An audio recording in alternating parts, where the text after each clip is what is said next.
बिस्मिल्लाहिर्रहमानिर्रहीम। अस्सलाम वालेकुम। आज के इस लेक्चर में हम प्रोडक्टिविटी और प्रोडक्शन फंक्शंस देखेंगे और उसको लिंक करेंगे फाइनेंस के साथ। लास्ट क्लास में हमने कुछ टर्म्स देखी थी, इनमें हमारे पास एसेट्स हो गए थे, लायबिलिटीज़, इक्विटी और कुछ हमने एनालाइज़ किए थे रेशियोज़, ठीक है। और इनमें हमने ये प्रेडिक्ट किया था कि कंपनी आपकी इधर लॉस में है या प्रॉफिट में होगी। इनमें सब बहुत सारे हमने रेशियोज़ देखे थे, leverage ratio, liquidity ratio, profit ratio, ROI, ROE, सब चीज़ें हमने देखी थी। आज थोड़ा सा हम थ्योरेटिकल एस्पेक्ट देखेंगे कि प्रोडक्शन होती क्या है कि किसी भी रिसोर्सेज को यूज़ करके कोई आउटपुट प्रोड्यूस करना, ठीक है।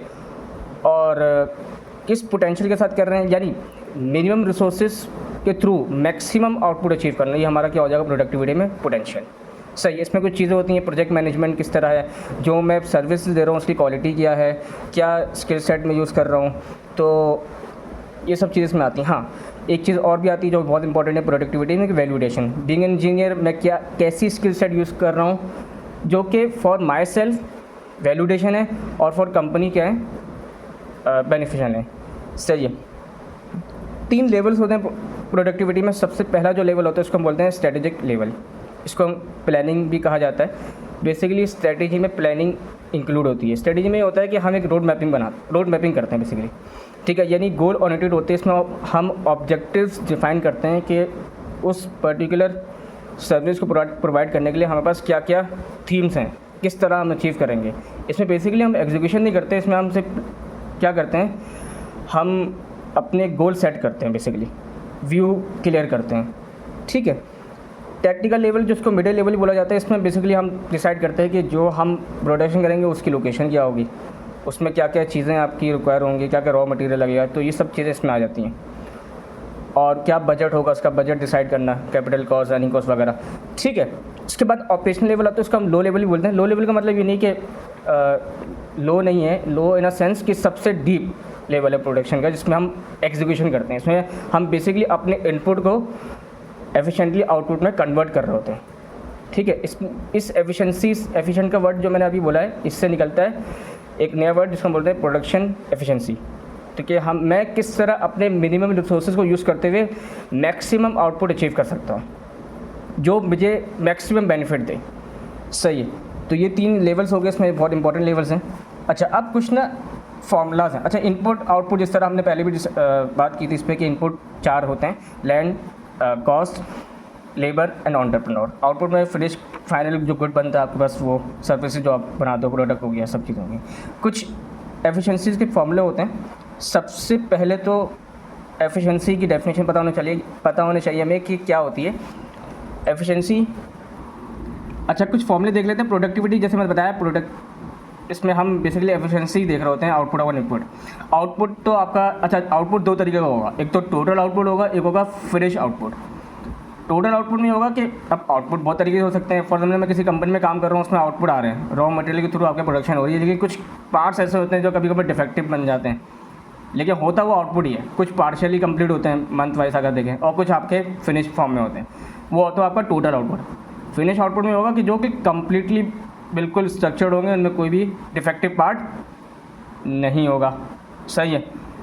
तो ये इंपॉर्टेंट बात है इसमें। तो लेबर प्रोडक्टिविटी में हम क्या देख रहे हैं, आउटपुट अपॉन लेबर की क्या फॉर एग्जांपल इसमें वर्किंग आवर्स आ जाएंगे लेबर्स के। मैनेजमेंट प्रोडक्टिविटी में होगा कि आउटपुट डिवाइड बाय, अच्छा, आउटपुट में टोटल आउटपुट फिनिश आउटपुट दोनों हो सकते हैं। सही है। तो अब क्या होगा इसमें, मैनेजमेंट प्रोडक्टिविटी में output divide by total cost जो मैनेजमेंट में लगी। इसी तरह मशीन प्रोडक्टिविटी में सब चीज़ें आ जाएंगी कि आउटपुट डिवाइड बाय मशीन कितने घंटे चली, क्या रॉ मटेरियल के कॉरस्पॉन्डिंग आउटपुट प्रोड्यूस किया, ठीक है। तो ये होगी चीज़ें इसमें इंक्लूड होंगी। अच्छा, मल्टी फैक्टर मेजर में इसको, लेकिन जो हम पेपर में जो फॉर्मूला यूज़ करेंगे वो ये फॉर्मूला यूज़ करेंगे। तो इसमें सबसे पहले फॉर्मूला आपके पास आ जाएगा मल्टी मेजर फैक्टर। अच्छा, अब मैंने जो पार्शियल और कंप्लीट की बात की ना, वो यहाँ पर पूरी हो रही होगी आपके पास। नहीं सॉरी, नहीं, ये अलग टॉपिक है, इसको समझिएगा। मल्टी फैक्टर मेजर में होगा, मल्टी से क्या पता चल रहा है, यानी टोटल आउटपुट, लेट्स सपोज इसकी बात कर लेते हैं। टोटल आउटपुट मैंने लिया, इस टोटल आउटपुट में डिफेक्टिव पार्ट भी होंगे, पार्शियल कंप्लीटेड पार्ट भी होंगे, और जो आपके फिनिश फॉर्म में है जो आउटपुट आया वो भी इंक्लूड होगा। सही है, डिवाइड बाय जितने इनपुट आपने लगाए हैं, फॉर द मशीनरी लगे हैं, मैनेजमेंट कॉस्ट जितनी लगी है, लेबर इनपुट लगी है, मतलब लेबर का जो भी इनपुट आया है इस पर, मशीन का जो इनपुट आया है, सब चीज़ें इस पर इंक्लूड हो जाएंगी।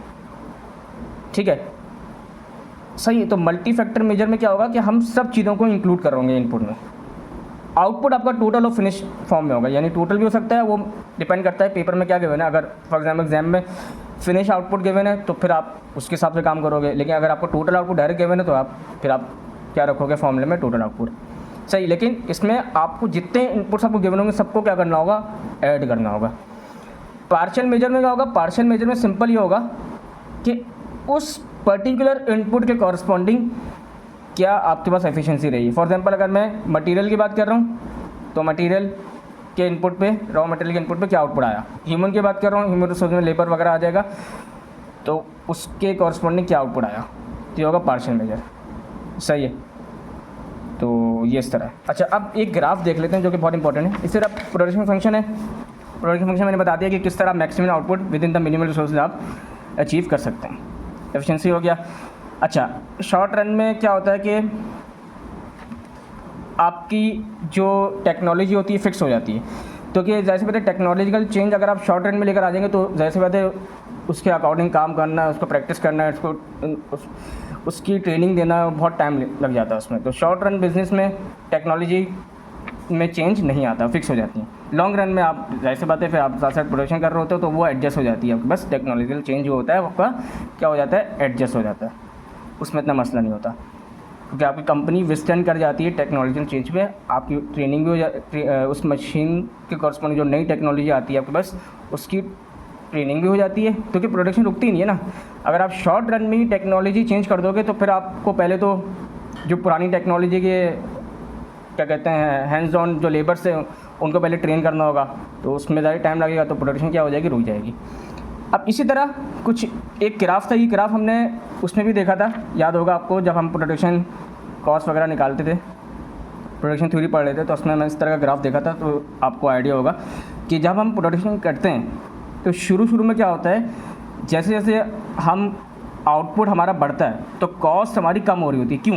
क्योंकि उस वक्त हमारे पास जो रिसोर्सेज हैं स्टार्ट में वो फुली यूटिलाइज हो रहे होते हैं, फुली क्या हो रहे होते हैं, यूटिलाइज हो रहे हैं, टेक्नोलॉजी आपकी यूज़ हो रही होती है, लेबर आपके एफिशिएंटली काम कर रहे होते हैं। लेकिन एक पॉइंट ऐसा आता है कि आपके पास मैक्सिमम पोटेंशियल अचीव हो जाता है, यानी जितना मैं आउटपुट प्रोड्यूस कर रहा हूँ उतनी कॉस्ट लग रही है, यानी जितना मैंने आउटपुट प्रोड्यूस किया फॉर एग्जाम्पल जितनी मैंने कॉस्ट लगाई उतना ही मुझे रिटर्न हुआ, तब ये ग्राफ का नाम है लॉ ऑफ रिटर्न और टू स्केल।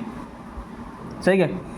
शुरू में क्या होता है कि आप प्रॉफिट जनरेट कर रहे होते हो, आप क्या करते हो कि अपने रिसोर्सेज को फुली पोटेंशियल पे क्या करते हो, यूटिलाइज करते हो। सही है। लेकिन एक पॉइंट ऐसा आता है कि जब आपके पास जो रिटर्न है वो कॉस्ट के बराबर हो जाती है, जो आउटपुट आपका प्रोड्यूस हो रहा है उसकी उतनी कॉस्ट लग रही है। ठीक है। लेकिन एट द एंड क्या होता है, ये आपको ये समझ लें, ये आपकी बाउंड्री होती है। इससे आगे अगर आप जाओगे, यानी अपनी मैक्सिमम पोटेंशियल से अगर आप रिसोर्सेज अपने लगाओगे, यानी आप इनपुट बढ़ाओगे, फॉर एग्जांपल एक मशीन है उसमें 3 लेबर काम कर सकते हैं, आपने शुरू में लेबर बढ़ाए तो क्या हुआ, आउटपुट बढ़ा, मतलब आउटपुट तो बढ़ रहा है, कॉस्ट कम बढ़ेगी, यानी कॉस्ट क्या हो रही होगी, ओवरऑल कम होगी, कॉस्ट तो लगेगी लेकिन कम हो रही होगी। सही। लेकिन अब उस मशीन पे 3 लोग ही काम कर सकते थे, आपने 3 लोग फुल कर दिए। सही है। ठीक है। तो अब क्या होगा, जितना आउटपुट प्रोड्यूस होगा उतनी आपको क्या होगा, उतनी आपको रिटर्न्स आ रहे होंगे। ठीक है। अच्छा, लेकिन अब क्या होगा, जब जैसे ही आपके पास आउटपुट मज़ीद आप बढ़ाते हो, आपको जब पता चल जाता है कि मेरा ये मैक्सिमम पोटेंशियल है, उसके बाद जब आप आउटपुट अपना इंक्रीज़ करने की कोशिश करते हो, यानी इनपुट बढ़ाते हो, ओवर क्राउडिंग कर देते हो। ओवर क्राउडिंग भी हमने पढ़ा था, तो ये बोलते हैं लॉ ऑफ डिमिनिशिंग रिटर्न्स। तो इसमें क्या होता है कि आपका आउटपुट तो बढ़ता है, आउटपुट आपका इंक्रीज़ होता है, लेकिन आपकी कॉस्ट बढ़ जाती है। फॉर एग्जांपल एक मशीन में 3 लेबर काम कर सकते थे, आपने ओवर क्राउडिंग कर दी, आपने लेबर बढ़ा दी, 5 लेबर, फॉर एग्जांपल आप 3 पहले काम कर रहे थे, आपने 2 और इंक्रीज़ कर दिए, तो 5 हो गए टोटल लेबर।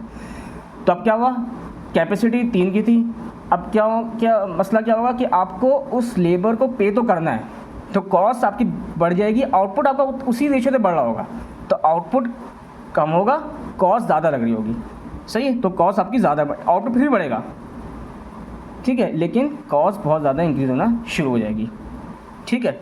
इसको ओवर क्राउडिंग बोलते हैं। और ये जो आपके पास मल्टीनेशनल कंपनीज होती हैं वहाँ पर एक ज़्यादा मसला होता है, क्योंकि वहाँ पर मैनेजमेंट करनी होती है रिसोर्स की, तो ये प्रॉब्लम हो जाती है कि रिसोर्सेज बहुत ज़्यादा होते हैं लेकिन मैनेज नहीं हो पाते, सही। तो उससे क्या होता है, ओवरऑल कॉस्ट बढ़ना शुरू हो जाती है, आउटपुट उस रेशो से नहीं बढ़ता।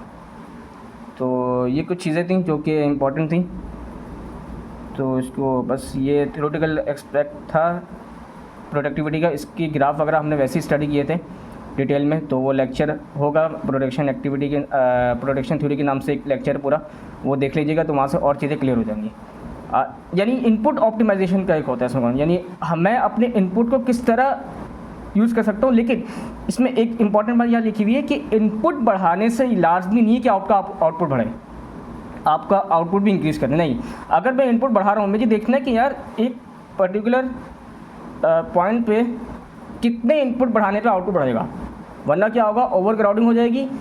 इनपुट बढ़ाने से आपका आउटपुट उस रेशियो से नहीं बढ़ेगा, ठीक है, आपको कॉस्ट ज़्यादा लगनी शुरू हो जाएगी। तो आपको इनपुट को क्या करना है, ऑप्टिमाइज़ करना है, ठीक है। तो आज के लिए इतना ही था, इसको देख लीजिएगा और जो प्रोडक्शन थ्योरी थी उसको रिवाइज कर लीजिएगा, ये और क्लियर हो जाएगा। सही है, अल्लाह हाफ़िज़।